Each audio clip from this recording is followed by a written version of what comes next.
দেখবে এখন ঠিক হয়ে যাবে মা, এখন ঠিক হয়ে যাবে, একটু অপেক্ষা কর মা। এখন কি শরীরটা একটু ঠিক লাগছে? হ্যাঁ মা, আগের থেকে ঠিক লাগছে। যাক বাবা। পরান দাদু? একদিন এই পরান দাদুকে এই চোর অপবাদ দিয়ে আমরা সবাই বাড়ি থেকে তাড়িয়ে দিয়েছিলাম, আর এই পরান দাদুই তোকে আজকে নতুন জীবন দান করলো। পরান দাদু, তুমি আমাকে ক্ষমা করে দাও। আমি অনেক বড় ভুল করে ফেলেছিলাম সেদিন।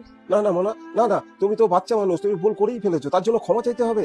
না না না, তুমি ভালো থাকো। দেখ, এই মানুষটা আমাদের বাড়িতে এত বছর ধরে কাজ করছে, কত ভালোবাসে আমাদের, আর এই মানুষটাকে আমরা চোরের অপবাদ দিয়ে বাড়ি থেকে বের করে দিয়েছিলাম। সবাই একরকম হয় না রে মা, অনেক মানুষ পৃথিবীতে এমনও আছে যারা নিঃস্বার্থভাবে অন্য মানুষের জন্য করে যায়, বাকিটা আর কিছু ভাবে না। তার মধ্যে পরান্দা একজন। পরান্দা, যা হয়েছে সেগুলো সব ভুলে যান।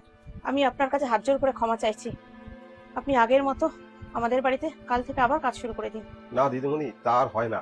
কালকেই আমি গ্রামের বাড়িতে চলে যাচ্ছি, বাকি জীবনটা আমি ওখানেই কাটাতে চাই।